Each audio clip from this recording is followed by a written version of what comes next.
Good to have you around today. Well, New Orleans Mayor Ray Nagin is going to face Louisiana Lieutenant Governor Mitch Landrieu in a May 20th runoff. Judging by the results of Saturday's election, the politicians may look toward different groups of voters now for support. The Wall Street Journal's Corey Dade is kind enough to join us in the studio this morning, bright and early. Hi, Corey. Morning, Thank you for Robin. being here. Appreciate it. So, many of the voters kind of seem to do the reverse of what they did a few years ago. You have Nagin getting a large black support, whereas Landrieu is supposedly getting a lot of the residents in the French Quarter. So now, for the runoff, who do they need to fight for?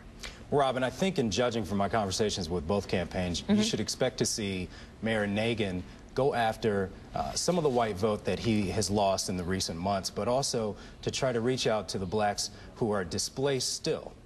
And on the Landrieu side, judging from conversations with his campaign, expect him to try to go after the votes that the other candidates got, primarily white, during the primary, but also go after the black middle class vote.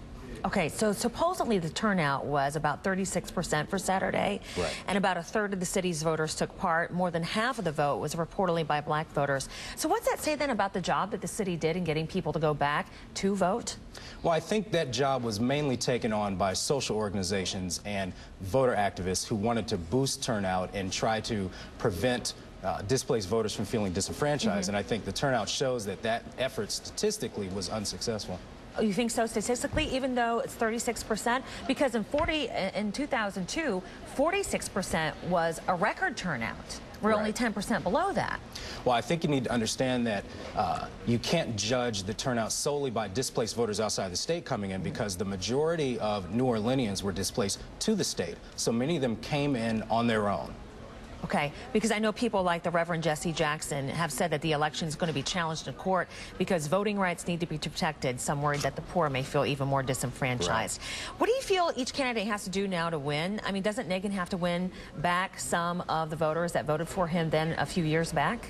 He will. I think in talking with the voters, though, on Saturday at the polls, their issue is not that with the two candidates now, they want them to get down to the brass tacks, which is, what is your plan for rebuilding this city? Spell it out. Spell it out very clear, and neither candidate has done that to a large degree. Do you think it says anything, the number of the turnouts here, the people who did not come back? Does it say anything about who still considers themselves to be people from New Orleans and who's decided, I'm no longer from New Orleans, I've moved on with my life?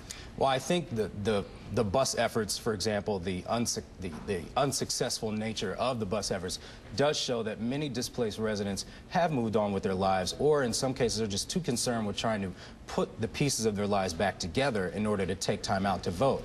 But look for also, in judging from the voters and the campaigns, in my conversations with them, displaced voters to come back in larger numbers. When you talk about African-American votes, which comprise the majority of this displaced resident population, they tend to vote in higher numbers during runoffs. So expect them to come back. All right, Corey, thank you so much. Corey Dade with the Wall pleasure. Street Journal. Appreciate it.